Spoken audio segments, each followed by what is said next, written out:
तक दुखी किसान रहेगा धरती पर तूफान रहेगा, जब तक दुखी किसान रहेगा धरती पर तूफान रहेगा। किसान मजदूर एकता जिंदाबाद, जिंदाबाद जिंदाबाद किसान मजदूर एकता जिंदाबाद, जिंदाबाद जिंदाबाद हमारा भाईचारा जिंदाबाद, जिंदाबाद जिंदाबाद संयुक्त किसान मोर्चा जिंदाबाद। जिंदाबाद जिंदाबाद भारतीय किसान यूनियन जिंदाबाद। आवाज दो, हम एक हैं, आवाज दो। हम एक हैं। जब तक दुखी किसान रहेगा धरती पर तूफान रहेगा, जब तक दुखी किसान रहेगा धरती पर तूफान रहेगा। आवाज दो, हम एक हैं, आवाज दो, हम एक हैं। अभी तो ये अंगनाई है, आगे ढोल बनाई है।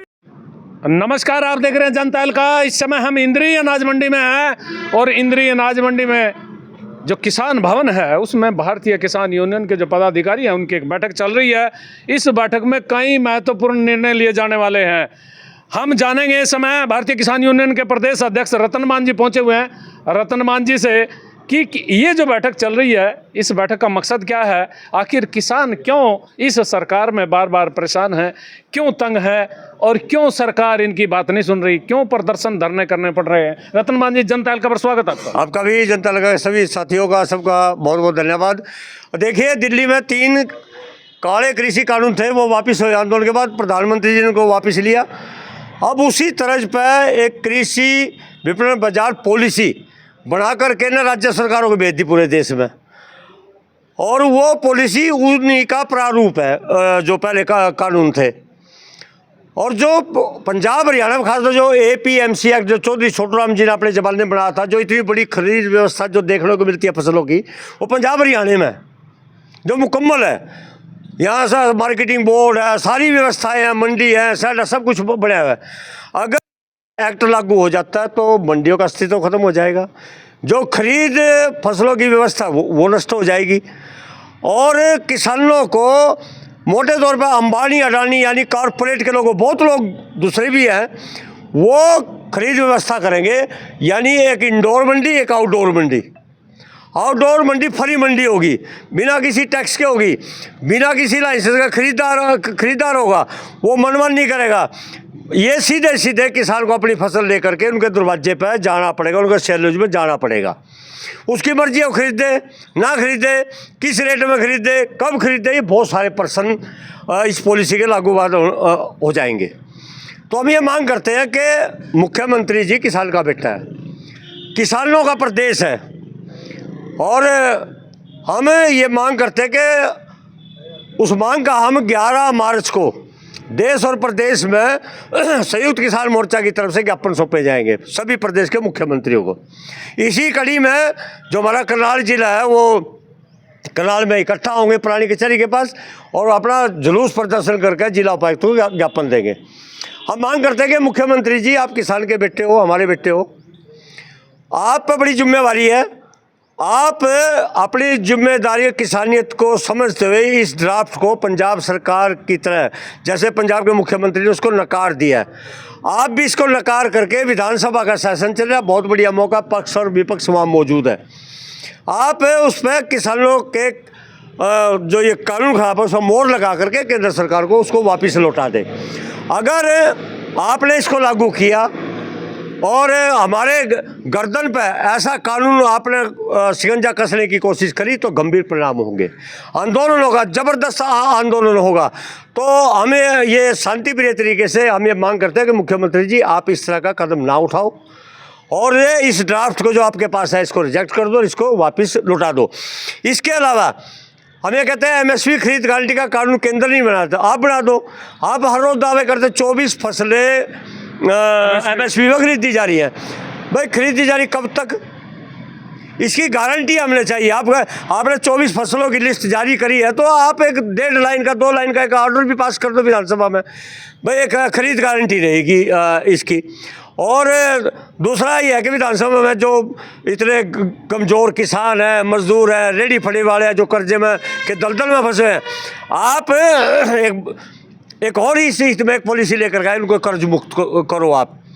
और ओलावृष्टि हुई है, 50,000 रुपये प्रति एकड़ जिन क्षेत्रों में उनका मुआवजा आप दो। और आज ही यहाँ इंद्री में जो हमारी बैठक हुई कि यहाँ मुद्दा आया 1200 शुगर मिल का, वहाँ पेमेंट लटका रखी उन्होंने। जो नियम है, जो जैसे पेमेंट और मिलों में की जा रही है, गन्ना मिलों में, आप भी उसी की तर्ज पर करिए। और अब चीनी के दाम भी ठीक ठाक है। और क्योंकि आप जितने दिन पूंजी को रोक कर रखते हो, आप तो ब्याज कमाते हो। आपका पेमेंट का इशू है यहाँ पे? हाँ, पेमेंट का इशू है 1200 शुगर मिल का, पिकाडली का। अभी किसानों ने हमें बताया कि पेमेंट यहाँ लटकाई हुई है। हम कहते हैं कि प्याज हमारे पे भी चढ़ रहा है, जो हमने कहीं से कर्जा उठा रखे है, तो आप तुरंत नियम अनुसार पेमेंट करिए, नहीं तो आपके दरवाजे पर आंदोलन होगा और भारतीय किसान उनके सभी कार्यकर्ता आपके दरवाजे पे बैठेंगे। ये हमारी लोकल डिमांड है। मैं जनता के माध्यम से, आपके माध्यम से सभी किसानों से अपील करता हूँ कि आप अपने ज़िलों में, अगर आपने मंडी व्यवस्था ख़त्म करनी है, साहूकार के हवाले होना है, तो आप मत आइए। अगर आपने इस व्यवस्था को बचा करके रखना है, तो निश्चित तौर पर अपने आंदोलन में शामिल हो। सभी जिलों में आप 11 मार्च को पहुंचो और ज़ोरदार अपने प्रदर्शन करो, अपनी मांग करो, अपनी आवाज़ को उठाओ। मांग को, आवाज़ की तो बात आप कर रहे हैं, लेकिन प्रधानमंत्री कह रहे हैं ये आय दुगनी और किसानों का जितना भला हमने किया इतना किसी ने नहीं किया। फिर ये परेशानी कहाँ से आ गई? नहीं, कहाँ आय दुगनी? आय दुगनी नहीं है, कर्जा दुगना हो गया, महंगाई दुगनी होगी। ये वो लोग अपने मुंह में कुछ भी शब्द डाल कर कह सकते हैं, आप भी सुनते हैं, हम भी सुनते हैं। अनर्थ उनकी बातें हैं। और कोई आय दुगनी नहीं है, बल्कि दिन प्रतिदिन कर्जा किसानों पर, मजदूरों पर बढ़ता जा रहा है। आप तेल के, बिजली के, बीज के, आप सारे 2022 के बाद के देख लो आंकड़े उठा करके। ये बात सत्य नहीं है, ये दावा सरकार का ठीक नहीं है। चलो, सरकार का तो नहीं है, लेकिन हरियाणा सरकार का ये तो देश में सबसे ज़्यादा एमएसपी पे हरियाणा में खरीद हो रही है। नहीं, सबसे ज़्यादा एमएसपी का तो सवाल ही नहीं होता इस बात में।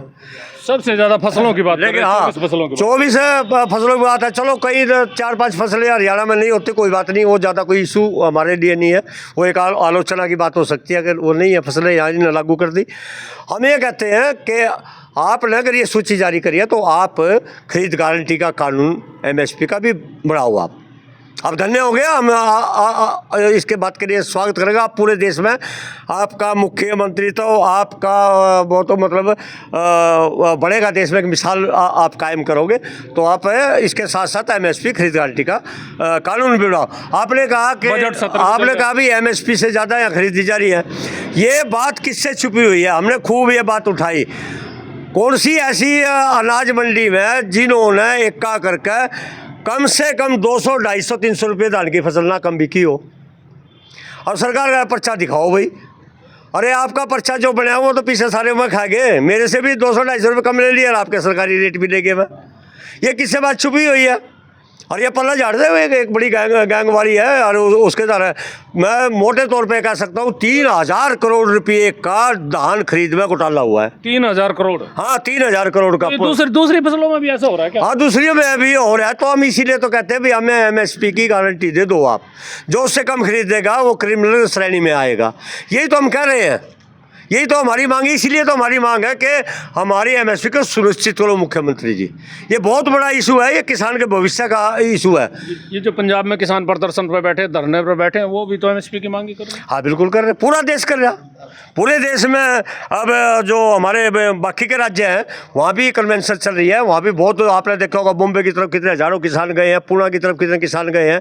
और बिहार में भी एक बहुत तकड़ी पीछे राकेश टिकैत जी वहाँ गए थे, हमारे किसान नेता, बहुत ट्रैक्टरों के साथ किसान निकले। ये जो किसान बैठे हैं ना पंजाब में, ये यूँ कहा जा रहा है भाई हरियाणा के जो किसान हैं वो तो इसमें शामिल नहीं है, दूसरे किसान शामिल नहीं है। कुछ एक लोग हैं यहाँ जो आम आदमी पार्टी की सरकार है और वो उकसा रहे हैं, कुछ ऐसा नहीं। उस आप वाले ने भी परसों अच्छा सलूक कराया किसानों के लो। अच्छा, हाँ, वो मारा दाढ़ी पकड़ा दाढ़ी करी नहीं है किसान। ये सारे सपोड़ी हैं। ये राजनीतिक लोग सारे सपोड़ी है। हम किसी में विश्वास नहीं करते। हम कहते हैं आप करना ठीक है। कब कहा हमने ये नहीं कहा। तो सारे सीधे सिर में लाठी मारे किसान के, ये कोई ठीक नहीं है।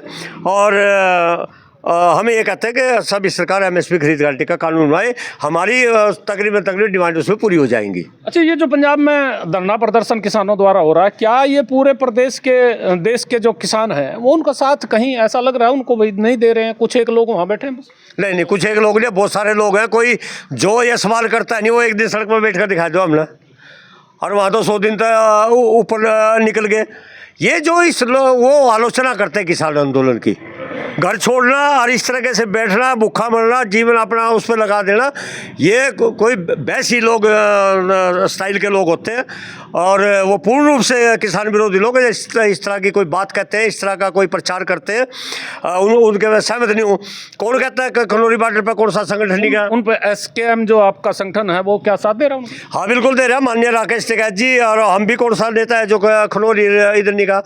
और हमारी 3-4 बैठकें पंदेर साहब के साथ और चंडीगढ़ के किसान भवन में हो चुकी है और लगे हुए हैं। और बारी बारी हरियाणा के किसानों में भी भूख हड़ताल है उनके समर्थन में, और उनके समर्थन में हमने पिछली बार प्रदर्शन किए हैं। जब जब उन पर कोई लाठी का प्रयोग है, हमने पूरे हरियाणा, पूरे देश में विरोध किया है स्कैम भारत ने।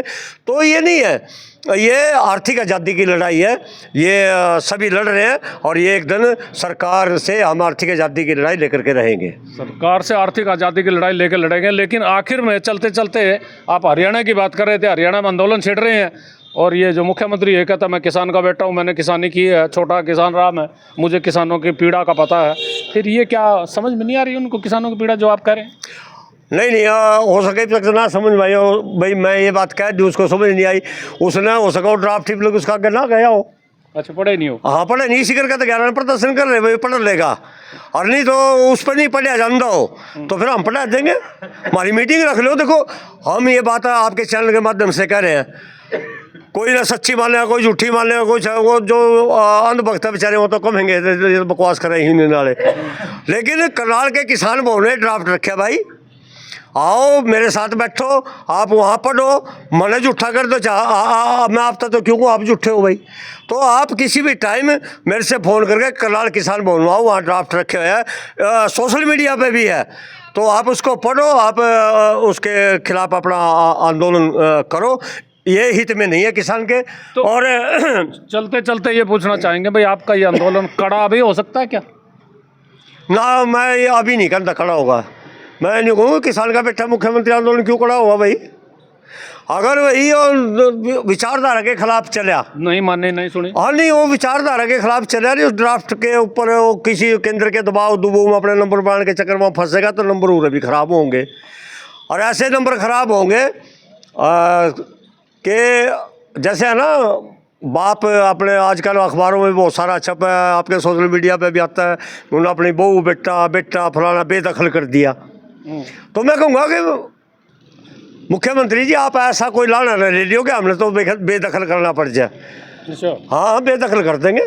तो ये तो आप लोग बेदखल कर रहे हैं, ये कभी जो नीचे पंचायत हाउस में भी भारतीय जनता पार्टी, नगर निगम हाउस में भारतीय जनता पार्टी, विधानसभा में तो है ही, केंद्र में भी यही है, फिर क्यों बन क्यों रहे हैं? तो फिर हमने क्या तकलीफ है इस बात तक कोई? अच्छा, अगर भाजपा दिल्ली में भी, हमारे तो कोई पीड़ा नहीं भाई, तकलीफ हमको इलेक्शन लड़े थे, या तो हम इलेक्शन लड़े हमारे पीड़ा नहीं पे हम हार के, हमने कोई पीड़ा नहीं है, चाहे सारी दुनिया में भाजपा की सरकार बन जाओ, हमें कोई तकलीफ नहीं है। मैं खुले शब्दों में आत्मा से बात कह रहा हूँ।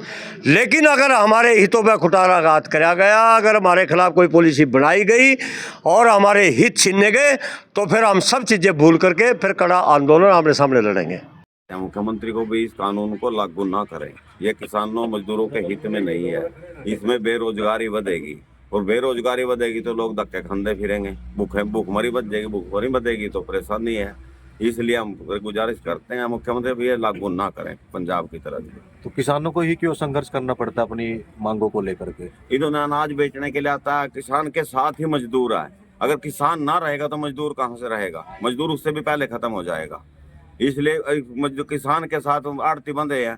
अगर आड़तियों के पास नाज नहीं लाओगे तो हम नहीं, लेबर क्या करेगी? कुछ भी नहीं करेगी, खाली बैठे हैं, उससे भी नुकसान ही तो है उसका। तो कड़ा हो सकता है आंदोलन? आंदोलन तो होगा ही, जो नहीं मानेंगे फिर आंदोलन होगा। कहना क्या था, सरकार की बेशर्मी और वादा खिलाफी। सभी जानते हैं कि जब 2021 में आंदोलन खत्म हुआ था, सरकार ने लिखित वादे किए थे, चाहिए तो था उन वादों को पूरा करना, लेकिन बेशर्मी देखिए, वादा खिलाफी देखिए, नए प्रारूप, उन जो काले कानून थे उनको नए प्रारूप में तैयार करके और से उसके राज्य सरकार के हवाले किया जाने लग रहा कि केंद्र सरकार की बजाय राज्य सरकार उनको पूरा करे, उनको लागू करे, जो कि बिल्कुल गलत है। यानी कि मंडीकरण बिल्कुल खत्म करने की तैयारी है सरकार, मंडी से भागने की तैयारी है सरकार। जो कि बहुत ही नुकसानदायक है। नहीं होने देंगे ऐसा। किसानों को मांगों को लेकर किस तरीके से प्रदर्शन करना पड़ रहा है, क्या मानते हो? क्या करें, और जब को छोड़ने के लिए तैयारी नहीं है तो आंदोलन करना पड़ेगा। और दुर्भाग्य इस देश का कि देश का अन्नदाता जब इलेक्शन होते हैं तब तो कहते हैं अन्नदाता, देश की रीढ़ की हड्डी, और जब कुछ डिमांड होती है किसानों की फिर ये आतंकवादी, खालिस्तानी, देश विरोधी ये हो जाते हैं। तो दुर्भाग्य हमारा, क्या कर सकते हैं। सरकारें निकम्मी है, दुर्भाग्य हमारा। इन आंदोलनों से कितना फर्क पड़ेगा इस चीज को लेकर के, क्या आंख खुलेगी सरकार की? देखिए, हमारा कर्म अपना कर्म करना और मांग मानना काम है सरकार का। अगर नहीं मांगेगी तो इस काम पर लगी रहे। हमारा मकसद है आवाज उठाना, सरकार को जगाना। अगर जाग जाए तो भला है देश का, सरकार का भला है, लोगों का, किसानों का भला है, सबका भला है। नहीं तो भाई फिर जो अपने इस काम पर लगी रहे, आंदोलन करना पड़ेगा, मजबूरी है, और क्या करें। और आप लोग आंदोलन कर रहे हैं, प्रधानमंत्री कह रहे हैं नरेंद्र मोदी की गारंटी है, फिर गारंटी कहीं दिखी नहीं क्या आपको? क्या बताएं और क्या हम कर सकते हैं। कोई कुछ भी बोल सकता है और उसको पूरा ना करे तो वो उससे पूछे तो बात। आपको लग रहा है कहीं गारंटी पे गारंटी हो रही है कहीं, अगर आपको लग रहा है तो आप ही बता दें, हमें तो नजर नहीं आ रही कहीं। तो फिर झूठ ही बोले जा रहे क्या? आपको लग रहा है सके? स्पष्ट है जब ये कहते हैं कि हमारा तो जो मैनिफेस्टो है वो चुनावी जुमला है, तो इससे बड़ी झूठ क्या होगी। अगर किसी को नहीं सुनाई दे, किसी को ना दिखाई दे तो इसका तो हमारे बस की बात नहीं, हम क्या कर सकते हैं। ये तो सबके सामने है, खुले शब्दों में, खुले मंच पे उन्होंने कह रखी है बात। किसको नहीं पता? एक आदमी बताओ किसी को ये नहीं बात कही। फिर या तो आप लोगों की बात नहीं कोई सुन रहा, फिर या इनकी जो आप कह रहे झूठ बोल रहे हैं, इनकी झूठों में लोग आ रहे हैं। ऐसा है जी। हाँ। सही तो कोई होए करे, कभी ना कभी इसका नतीजा भी मिलेगा। सब तो शहीद हो ही नहीं करते। भगत सिंह जी थोड़े से लोग ही थे जिन्हें शुरू कराया था, बाद में कामयाबी भी मिली है। कहीं कभी हम भी इसी उस पर प्रतिज्ञा पे और इसी सोच के साथ लगे हुए हैं। देखते हैं, कभी ना कभी तो हमारा परमात्मा सुनेगा। जिस सोच को लेके आप निकले हुए हैं वो पूरी होगी। कोशिश तो है, हमारी तो कोशिश है, हम तो सोच रहे हैं होगी। जिस तरह की आप बात कर रहे हैं हमें तो लग नहीं रहा भाई आपकी बात कहीं कोई सुनवाई। बात नहीं, लगे रहेंगे जी, लगे रहेंगे। जी। धन्यवाद। ये बात आमने सामने की हो रही है, लेकिन किसान इस समय जिस तरह की बातें कर रहे हैं, जो समस्याएं उठा रहे हैं और जो मांग रखी गई है, यदि इन मांगों को सरकार ने पूरा नहीं किया, इन पर ध्यान नहीं दिया, तो ये आंदोलन कड़ा भी हो सकता है और आंदोलन सख्त भी हो सकता है, जिसके परिणाम सरकार को भुगतने पड़ेंगे। आप देखते रहिए जनता का, मैं हूँ MS निर्मल।